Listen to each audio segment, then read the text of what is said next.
No JBN de hoje, você vai ver que o novo ministro da Saúde afirmou que, por enquanto, nada vai mudar na pasta no que diz respeito ao enfrentamento da pandemia do novo coronavírus.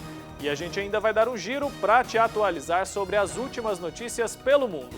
E amanhã é celebrado o Dia Nacional do Livro. Por isso, nós falamos com uma contadora de história sobre a importância da leitura, principalmente em tempos de isolamento social. E ainda a participação do nosso correspondente em Roma, Silvonei José, que vai trazer as principais notícias do Papa Francisco. O JBN de hoje já está no ar.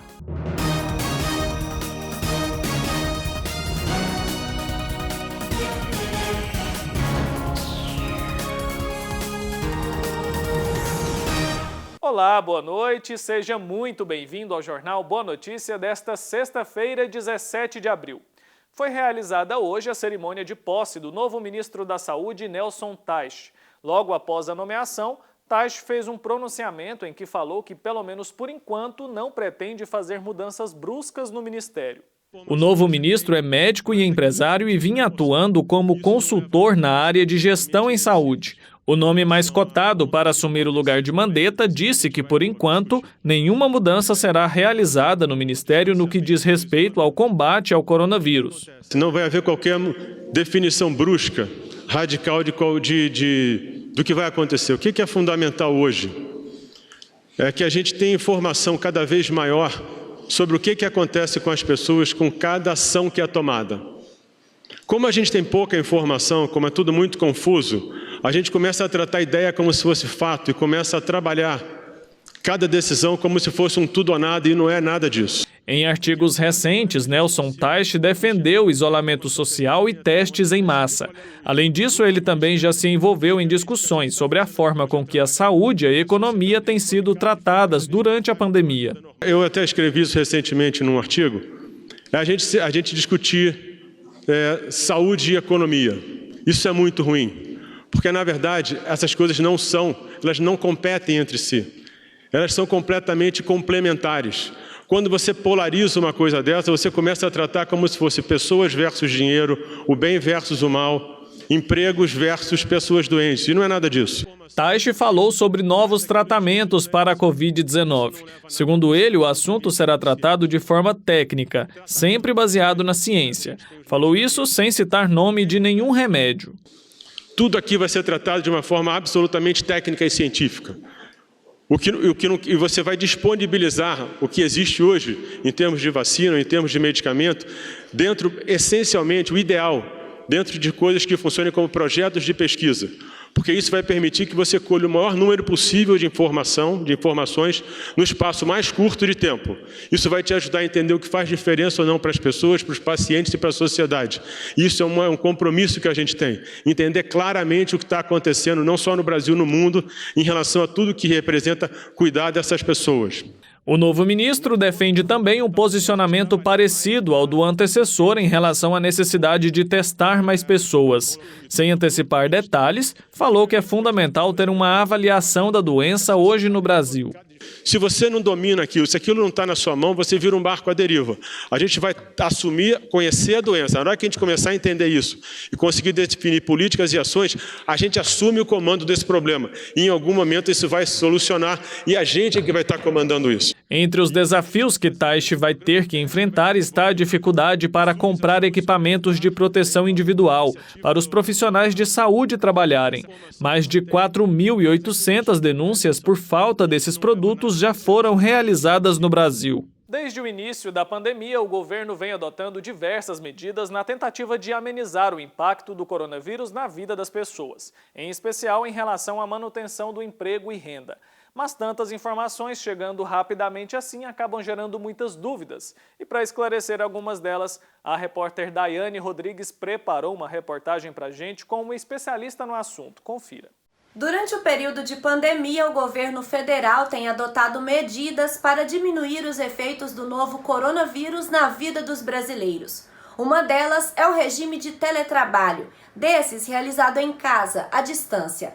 A advogada Laísa Ribeiro falou com a gente sobre o assunto e explicou essas recomendações para as empresas. Essa medida provisória também trouxe a possibilidade da antecipação de férias ainda que o empregado não tenha adquirido o período aquisitivo integral, o banco de horas para compensação em até 18 meses e a possibilidade de antecipação de feriados. Posteriormente foi editada uma nova medida provisória, dessa vez regulando a possibilidade da suspensão temporária do contrato de trabalho e a redução proporcional da jornada e do salário do empregado. A suspensão temporária do contrato de trabalho pode acontecer por até 60 dias. E se a empresa empregadora tiver faturado no ano de 2019 valor superior a 4.800.000, o empregador tem que pagar para o empregado 30% do seu salário base e os outros 70% serão custeados pela União, com base na parcela do seguro-desemprego a que o empregado teria direito caso solicitasse o benefício. Se a empresa empregadora tiver faturado em 2019 valor inferior a 4.800.000, a União vai custear 100% do valor da parcela do seguro-desemprego a que o empregado tenha direito. A especialista também falou sobre quais seriam as regras e como vai funcionar essa questão de redução. 25%, 50% e 70% da jornada proporcional à redução salarial, e ele vai pagar esses percentuais com base no salário do empregado. O restante vai ser custeado pela União, também com base no valor da parcela do seguro-desemprego a que o empregado teria direito a receber caso solicitasse o recebimento desse benefício. Caso o empregador queira, ele também pode fazer o pagamento de alguma ajuda compensatória ao seu empregado, e esse valor por ele pago vai ter natureza indenizatória, não vai integrar a remuneração, e sobre esse valor também não vai incidir nenhum encargo. A medida provisória prevê que no caso da suspensão, os benefícios concedidos pelo empregador ao empregado deverão ser mantidos. Esses benefícios são aqueles benefícios que não têm natureza pecuniária, que são o vale transporte, o vale alimentação, o plano de saúde. São esses benefícios que, a depender, né, da situação, deverão ser mantidos pelo empregador. Mas nem todo mundo trabalha de carteira assinada, né? Por isso foi instituído o auxílio emergencial no valor de R$ 600, um benefício financeiro concedido pelo governo federal aos trabalhadores informais, microempreendedores individuais, autônomos e desempregados, que se encaixam aos critérios econômicos previstos na legislação. Ontem, o plenário da Câmara dos Deputados aprovou a proposta que amplia o alcance do auxílio emergencial de R$ 600 durante a pandemia do novo coronavírus e também aumentou a lista de trabalhadores informais que vão ter direito ao benefício. Além disso, instituições financeiras responsáveis pelo pagamento ficam proibidas de descontar saldos negativos ou saldar dívidas pré-existentes dos beneficiários. O texto segue agora para análise do Senado. E conhecido como intercessor pelas causas urgentes, Santo Expedito é celebrado pelos fiéis de todo o Brasil com grande devoção e fé no próximo domingo, dia 19 de abril. E é sobre ele que a Daiane fala com a gente a partir de agora. Acompanhe. Estamos todos enfrentando o mesmo problema, a luta contra o coronavírus. E a oração é sempre a melhor saída para tranquilizar a alma e o coração. Nos últimos dias, nós católicos também temos vivenciado datas importantes para a Igreja, como 19 de abril, dia de Santo Expedito, o santo das causas impossíveis. Ele que nos ensinou a não duvidar em nenhum momento da misericórdia do Pai Eterno e também a não adiar uma oração devota e confiante, sempre fazer hoje.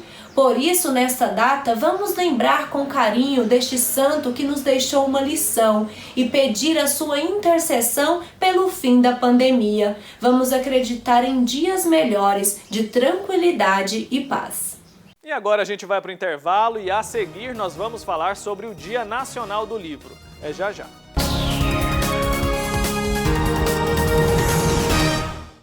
O amor do Pai Eterno está presente em todo lugar. E a missão da AFIP é levar esta mensagem adiante. E tudo isso só é possível graças à nossa união. Reze conosco, ajude a fazer o bem. Faça parte desta família de amor.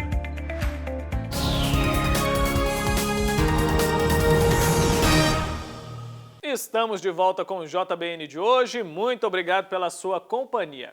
E agora a gente vai fazer um giro para te atualizar sobre as últimas notícias do coronavírus pelo mundo. Acompanhe. O ministro da Saúde alemão anunciou hoje que a epidemia do novo coronavírus está em uma situação administrável no país. Segundo números publicados pelo Instituto Robert Koch para o Controle de Doenças, a taxa de infecção pessoa a pessoa caiu a 0,7%.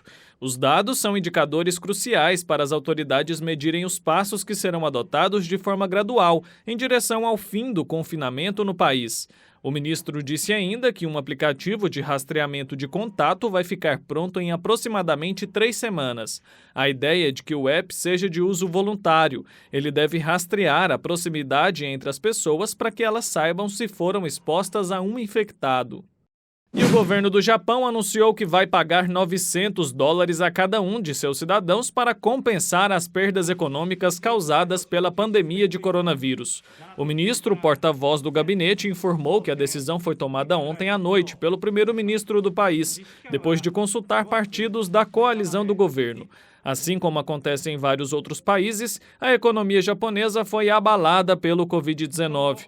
O efeito mais forte foi em setores como turismo e varejo, devido às restrições impostas à imigração. Isso forçou empresas a fecharem suas portas, enquanto fábricas como a indústria automotiva estão parando a produção devido à queda global na demanda por veículos. E Veneza, na Itália, começa a retomar as atividades após o fechamento total por causa da pandemia do novo coronavírus. O país entra na fase 2 de contenção da Covid-19. A ideia é reabrir alguns comércios, mas gradualmente, para evitar novos surtos até que a doença seja totalmente controlada. Na região de Veneto, cuja capital é Veneza, foram registradas 940 mortes desde o início da pandemia, que matou mais de 22 mil pessoas em todo o país. Tudo parece indicar que as regras serão rígidas e o fluxo de clientes escalonado. Desde 9 de março, o governo italiano impôs medidas rigorosas de contenção para barrar a propagação do vírus, o que paralisou boa parte das atividades econômicas da península e principalmente do turismo, principal atividade econômica de Veneza. A China alterou o balanço de mortos por Covid-19 e diz que o número é 40% maior. Os balanços oficiais chineses de contágios e mortes provocadas pelo coronavírus provocam há várias semanas diversas suspeitas, começando pelo governo dos Estados Unidos. A China havia anunciado até o momento 3.342 mortes e agora somou 1.290 mortes adicionais. Nesta sexta-feira, a cidade de Wuhan surpreendeu o mundo ao elevar em 50% o balanço de mortes provocadas pelo novo coronavírus. Em um comunicado publicado nas redes sociais, a cidade chinesa de 11 milhões de habitantes explica que no pico da pandemia, alguns pacientes morreram em casa porque não tinham condições de ser atendidos em hospitais e não foram contabilizados. Para celebrar o Dia Nacional do Livro, comemorado amanhã, 18 de abril, a repórter Daiane Rodrigues fala agora para a gente sobre a importância da prática da leitura nesse período de quarentena. Ela pode unir ainda mais a família. Acompanhe. Abril é Dia Nacional do Livro Infantil, data que nos leva a reconhecer a importância da literatura infantil e incentivar os hábitos de leitura. E você sabia que os pais são fundamentais para a formação de novos leitores? Veja o vídeo a seguir. Olá, meu nome é Poliana Bento, eu sou diretora teatral, contadora de histórias, trabalho com teatro há quase 24 anos e eu vim aqui falar para vocês um pouquinho sobre contar histórias. Sim, contar histórias, o poder, que essa história nos traz, a grandiosidade que uma história contada tem nas nossas vidas. Mas e vocês, pais, mães, vocês estão contando história para os seus filhos? Porque a partir do momento que vocês começam a contar essa história para os filhos de vocês, vocês estão incentivando eles a essa leitura. E quando nós lemos, nós trabalhamos a nossa criatividade, nós levamos a nossa imaginação, a gente começa a criar algo novo dentro de nós. E vocês, papais, mamães, vocês podem trazer esse mundo, esse universo para os seus filhos. contem as histórias de vocês quando crianças. Floreie essa história, coloca algo, né, de uma forma interessante para os seus filhos ouvirem, para eles verem. Deixa essa imaginação fluir e eu tenho certeza que vocês vão trazer algo muito especial para a vida dos seus filhos. Incentivem eles a leitura lendo com eles. Criem momentos juntos. Esse momento de quarentena nos leva a um novo tipo de relacionamento. E eu tenho certeza que se vocês fizerem isso, vai fazer toda a diferença, tá bom? Deixo aqui o meu abraço para vocês e muito obrigada. E agora você confere a participação do nosso correspondente em Roma, Silvonei José. Vamos ver o que ele fala para a gente hoje. Alô, amigos da TV Pai Eterno em todo o Brasil. O Papa Francisco presidiu na manhã de hoje a Santa Missa na Capela da Casa Santa Marta, no Vaticano, na 8ª da Páscoa. Já na introdução da missa de ontem, quinta-feira, o Santo Padre dirigiu seu pensamento aos farmacêuticos. Nesses dias, reclamaram comigo, disse Francisco, porque me esqueci de agradecer a um grupo de pessoas que também trabalha. Agradeci aos médicos, enfermeiros, voluntários. Mas o Senhor se esqueceu dos farmacêuticos. Também eles trabalham muito, disse o Papa, para ajudar os doentes a sair da enfermidade. Rezemos também por eles. Na homilia, Francisco comentou o evangelho de ontem, em que Jesus, ressuscitado, aparece aos discípulos, assustados e cheios de medo, porque pensavam que estavam vendo um fantasma. E lhes abre a inteligência para entenderem as Escrituras. E pela alegria, não conseguiam acreditar. Ser repletos de alegria, ressaltou o Papa, é a experiência mais alta da consolação. É a plenitude da presença do Senhor, é fruto do Espírito Santo, é uma graça. Francisco citou a exortação apostólica de Paulo VI, Evangelii Nuntiandi, que fala de evangelizadores alegres. A grande força que temos para pregar o Evangelho e seguir avante como testemunhas de vida é a alegria do Senhor, que é fruto do Espírito Santo. A grande força que temos para transformar, para pregar o Evangelho, para seguir adiante como testemunhas de vida é a alegria do Senhor, que é fruto do Espírito Santo. E hoje, disse o Papa, peçamos a Ele que nos conceda esse fruto. Francisco tem procurado alternativas para demonstrar proximidade aos fiéis nesse momento dramático e, ao mesmo tempo, complexo, vivido pela maioria dos países por causa da pandemia do coronavírus. Na última terça-feira, ligou para o cardeal Timothy Dolan, arcebispo de Nova York, manifestando preocupação pelo país mais afetado pelo Covid-19 no mundo. Na Itália, os telefonemas internos foram feitos para Bérgamo e a pequena cidade de Camerino. O cardeal Francesco Massara, arcebispo de Camerino San Severino, na região das Marcas, foi quem recebeu a ligação do Papa, que queria notícias sobre a situação neste tempo de epidemia no território atingido pelo sismo. Como estão as vítimas do terremoto e qual é a situação nos hospitais? Pediu Francisco. O bispo disse que a ligação foi uma surpresa. Um telefonema não esperado, mas quando tocou o telefone, eu pensei, disse ele, é ele. Falei do trabalho extraordinário que os agentes sanitários estão fazendo por cada um de nós. Foi uma conversa intensa, durante a qual o Papa também pediu a Dom Massara informações sobre a situação econômica do território inteiro, confirmando a sua proximidade e as suas orações. O arcebispo enfatizou que, para a comunidade, a pandemia representa um segundo terremoto. O Papa também ligou para o diretor do jornal Eco de Bérgamo, Lombardia, que, através de um artigo, na última quarta-feira, descreveu o gesto como um outro carinho de Francisco. A ligação a Alberto Ceresoli ocorreu no final da tarde de terça-feira, com intensidade e amor paterno, pela grande obra de caridade que o jornal está fazendo ao recordar diariamente as vítimas do coronavírus. O diretor contou que a ligação chegou de um número desconhecido. um dos tantos recebidos neste último mês e meio de colegas jornalistas do mundo inteiro. Alberto, então, ao responder à chamada, ouviu do outro lado: "Sou o Papa." Ainda meio surpreso, o diretor recebeu logo aquele carinho, cheio de comoção, quando Francisco disse: "Gostaria de agradecer vocês pela memória que fazem todos os dias dos defuntos e pelo precioso trabalho. Dar o nome às pessoas que morrem e contar as suas histórias é uma obra de caridade muito grande, pela qual, disse Francisco, agradeço realmente tanto vocês." Na rápida troca de palavras, ambos enfatizaram viver o drama no drama dessa tragédia tão dolorosa que faz com que quem perde a vida por causa do Covid-19 perde em total solidão, sem nenhum familiar próximo para poder segurar na mão. "Sim, é muito triste", comentou o Papa, "e acredito que isso torna ainda mais difícil o trabalho de vocês, mas acredito que também o embeleza ainda mais.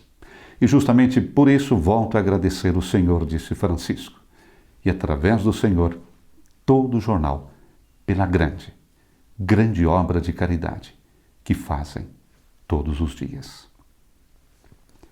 No sinal da sobriedade e da gratidão ao Senhor. Assim, Bento XVI transcorreu ontem, quinta-feira, o aniversário dos seus 93 anos de vida no Mosteiro Mater Ecclesiae, aqui no Vaticano. No respeito pelas medidas preventivas ao contágio, o Papa Emérito não recebeu visitas, disse ao Vatican News o secretário particular de Ratzinger, Dom Georg Ganswein. Todavia, disse o secretário, ele recebeu numerosos telefonemas de felicitações, em particular do irmão que se chama Georg. Também são muitas as mensagens que chegaram pelo correio eletrônico. O Papa Emérito está sendo constantemente informado sobre os desdobramentos da pandemia do coronavírus e reza diariamente pelos doentes e por aqueles que sofrem por causa do vírus, afirma ainda o prefeito da Casa Pontifícia. Ficou também particularmente impressionado com os muitos sacerdotes, médicos e enfermeiros mortos, em particular no norte da Itália, na realização do próprio serviço de assistência aos doentes do coronavírus, disse ainda seu secretário. Bento XVI, concluiu Dom Ganswein, participa dessa dor, acompanha com preocupação, mas não se deixa roubar a esperança. De Roma, para a TV Pai Eterno, Silvone José. E esse foi o JBN de hoje. Muito obrigado pela sua audiência. Lembrando que segunda-feira nós estamos de volta e é claro que eu conto com a sua companhia. Então, um ótimo fim de semana para você. Se cuide e até lá.